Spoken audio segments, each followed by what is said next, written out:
kata Habib Abdullah, udur sekunder itu, udur yang benar, yang paling benar itu puncaknya adalah makekertusa. Jadi makekertusa. Jadi bagaimana caranya kita itu, kewajiban kita itu gugur. Nah, nikah udur sekunder, nikah sudah paling puncak. Wa amma sawabuh ban anapun kenceren fala yasulu illa bil fi'lih, maka tak bisa mun kenceren kele eka oleh pada di orang sealakoh. Sholat Jumat, kemudian misalkan sholat berjamaah. Nah, kenceren ketika kita tidak melakukan udur itu hanya menggugurkan status dosanya saja, gugur tuh sana. Mun kencerana tak kira oleh nikah. Jadi jangan berharap ketika kita tidak mengerjakan kita sama mendapatkan pahala aja.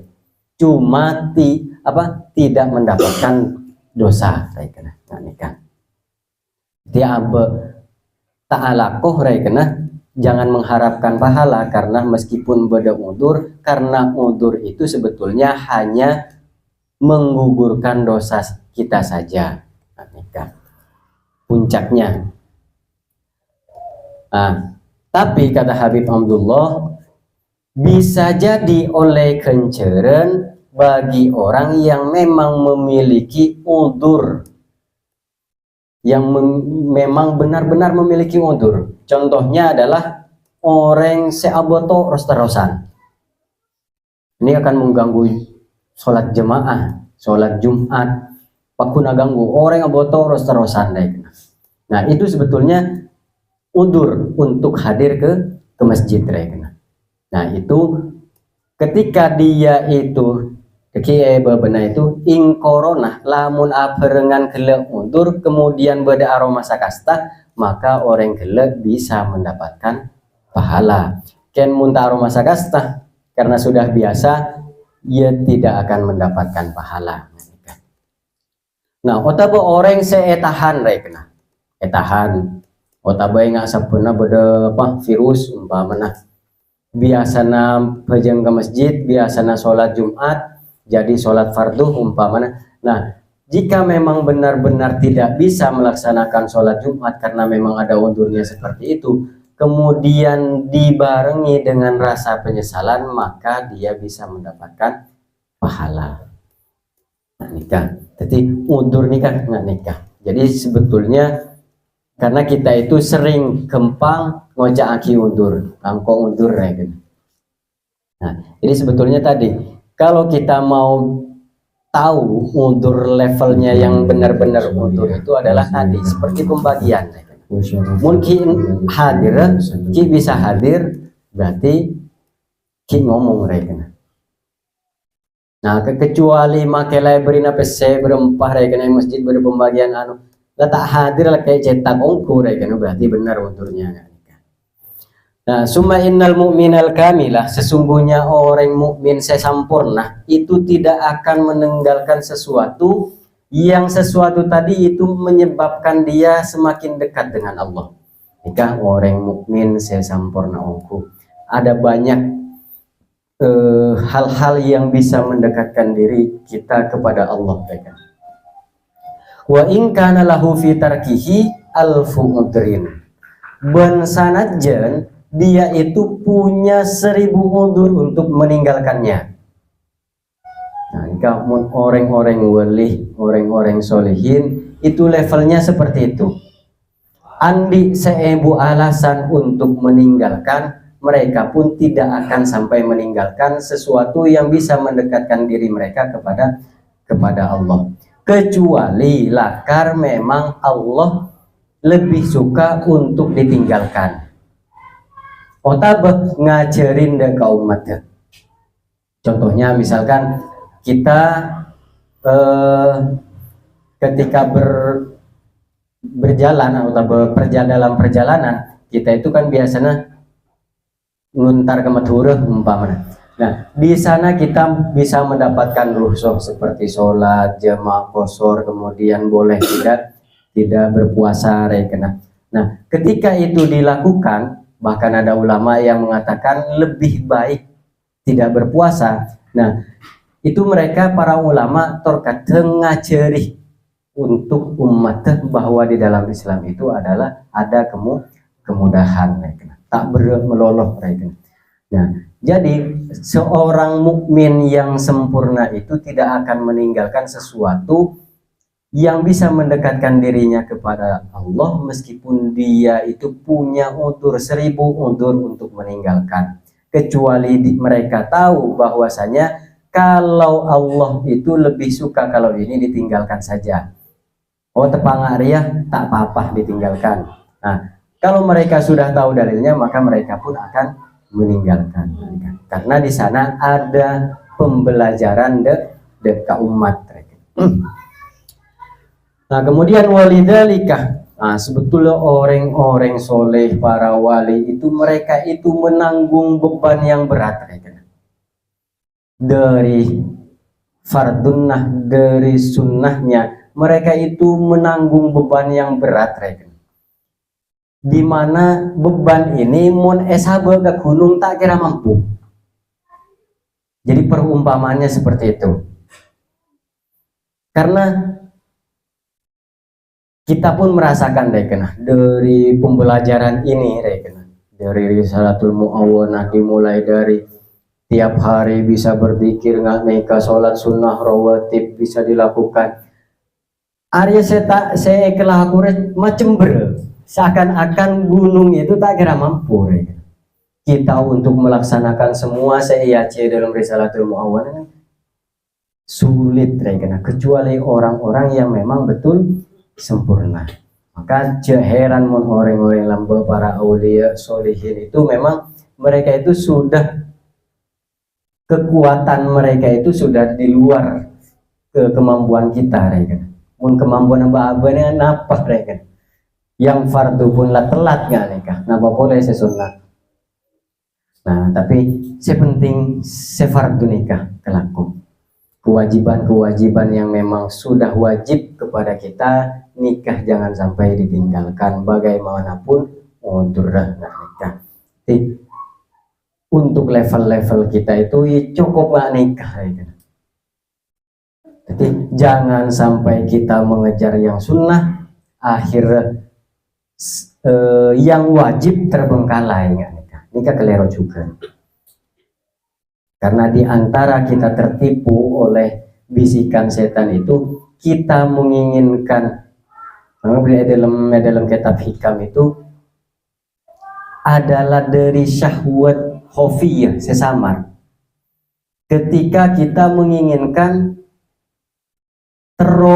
enga orang walih ta'alakoh ta'anoh karena bisa khusyuk kepada Allah. Nah, nikah sudah termasuk syahwat khofiyah.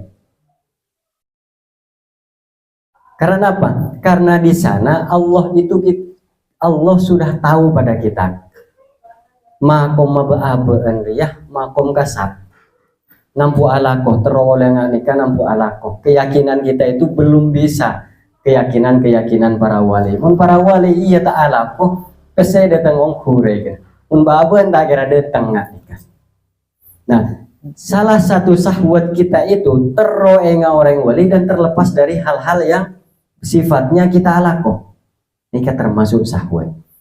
Nah, suatu kemunduran bagi orang-orang wali, orang-orang khos, orang-orang tertentu, itu mereka ingin terjun ke dunia orang-orang seperti kita. Nah, itu suatu kemunduran. Dalam kitab hikam seperti itu. Ketiba abad ini kita sudah ditempatkan seperti ini, maka kita bersyukur, asokor alhamdulillah ki bisa bojang ki bisa alakoh, melaksanakan kewajiban kita itu sudah bersyukur nikah.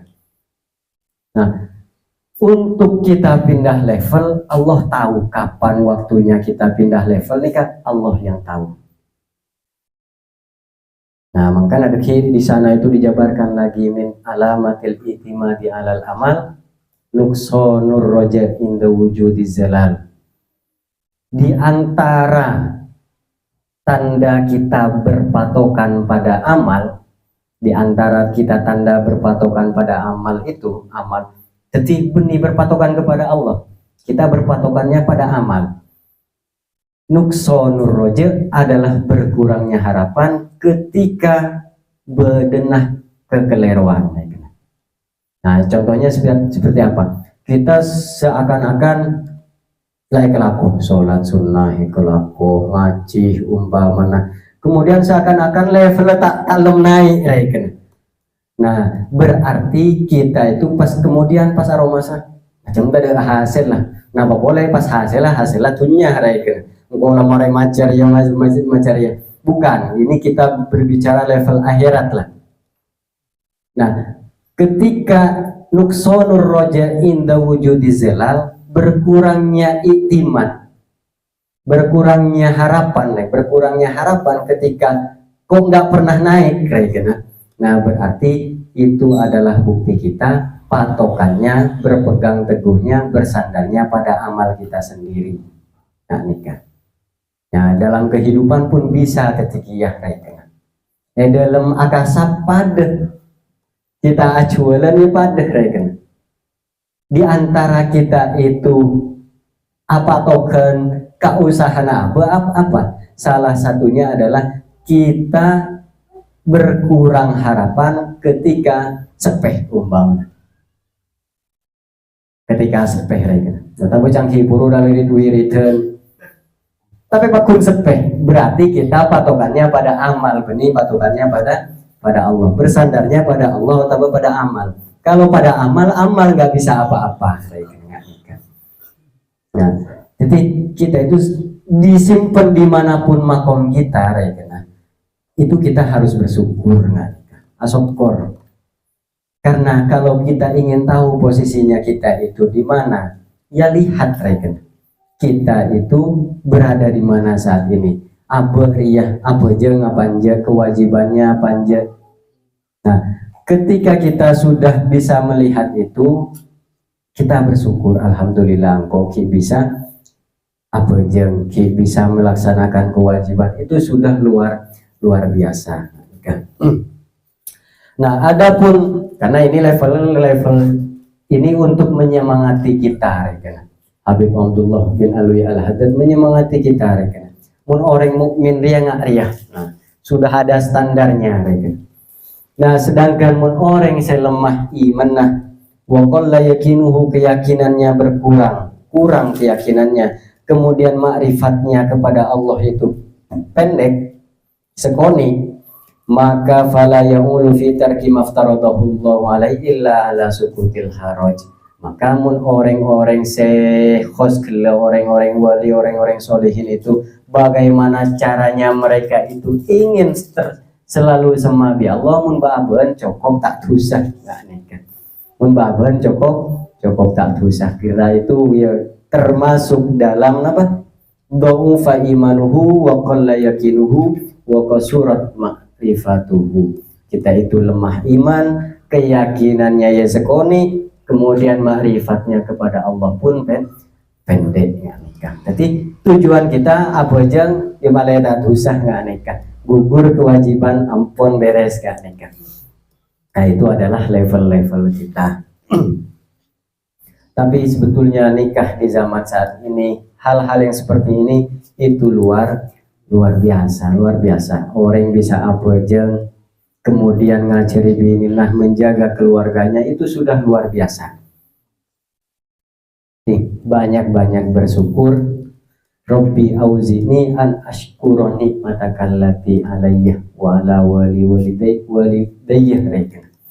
Ya Allah, anugerahkanlah kepada saya an ashkura, cara apa bisa asyukur atas nikmat yang kau berikan kepada saya. Karena di dalam setelah sholat apa? Allahumma a'inna ala syukrika wa husni ibadatik. Ya Allah, tolonglah kami ala syukrika, untuk bisa bersyukur. Karena kita itu ya pandangan kita ya materi meloloh mereka. Si asyukuran namun materi baru bersyukur. Tapi hal-hal kenikmatan kita, kesehatan, ta'ala kudusah itu nikmat luar biasa.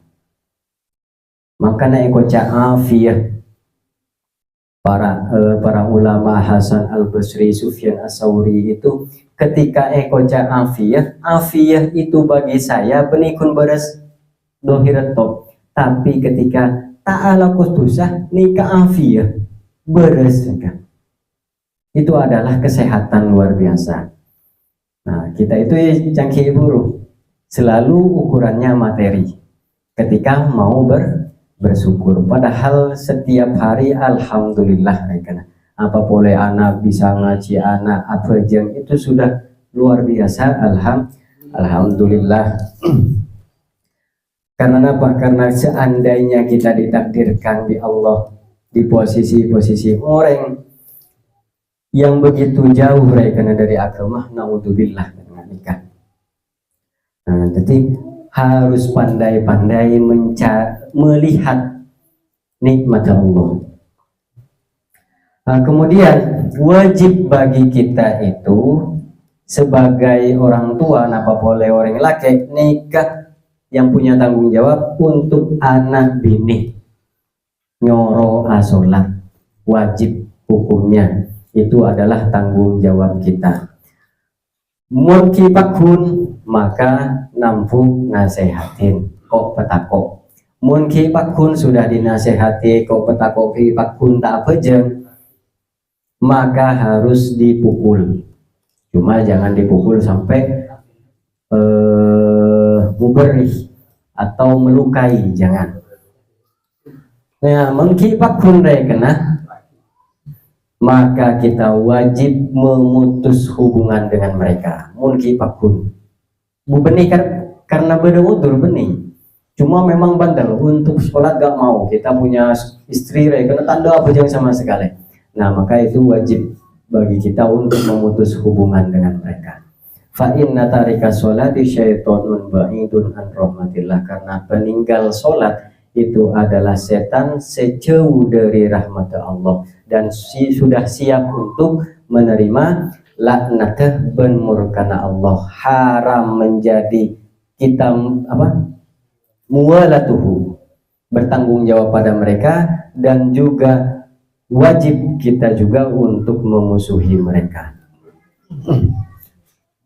Wa kaifala, bagaimana tidak haram mereka, kata Habib Abdullah, dan bagaimana enggak wajib untuk memusuhi mereka. Karena ada sabda Nabi Muhammad itu, perjanjian di antara kita dan orang-orang mukmin itu adalah as-sholat. Perjanjian yang membedakan kita dengan orang-orang agama selain itu sholat. Faman tarokaha faqad asyraka, maka siapa yang meninggalkan sholat faqad asyraka, maka sungguh dia sudah musyrik kelakonah. Tapi jangan sampai dianggap orang seta abejeng nikah musyrik, karena nanti di dalam madhab Syafi'i, madhab Hambali ini kan agak keras lakar, makanya dipakai di Timur Tengah nikah madhab Hambali. Karena apa? Nah, madhab Hambali ini kemudian dipakai juga turunannya adalah Wahabi. Saya terlalu kaku memahami teks dari teks hadis, teks Al-Quran, mereka itu nggak los-lorosan mereka. Fakot kafaro berarti langsung kafir, langsung dicap kafir. Makanya katanya dulu itu antara Imam Syafi'i dan Imam Ahmad bin Hambal itu, Imam Ahmad bin Hambal itu pernah sempat kepikiran orang yang tak apa jengria kafir, sudah mutus seperti itu mereka. Nah kata Imam Syafi'i, ya enggak gitu mereka, mak bisa kafir mereka. Orang atau betul dari macarana nyokon kepada Allah. Orang yang meninggalkan sholat dari macarana, ya nampu sholat. Nah kata Imam Syafi'i, berarti orang seninggal sholat cangka ke ekocak kafir, sudah dihukumi kafir, bagaimana dia akan sholat kalau kata kamu sudah dianggap kafir? Karena orang kafir tak asa apa aja.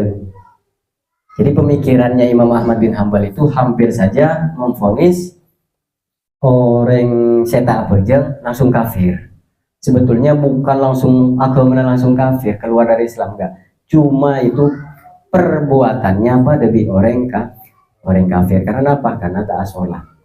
Nah, di Imam Syafi'i dibalik seperti itu. Karena kan Imam Syafi'i ini kan guruna Imam Ahmad bin Hambal nih kan muridnya Imam Syafi'i. Jadi kalau seandainya orang seningkel sholat riyah bikake ia cap kafir, bagaimana caranya dia itu pengen tobat? Ya kata Imam Ahmad bin Hambal ya dia harus sholat. Orang seningkel sholat, berarti kalau mau tobat ya harus sholat. Orang seningkel puasa nampu abasah kan. Nah kata Imam Syafi'i, berarti kalau dia itu mau sholat ya tak bisa karena oleh kamu sudah dianggap kafir. Kan tak sah orang kafir apa aja yang nampu masuk Islam keluar nggak nikah. Logikanya seperti itu.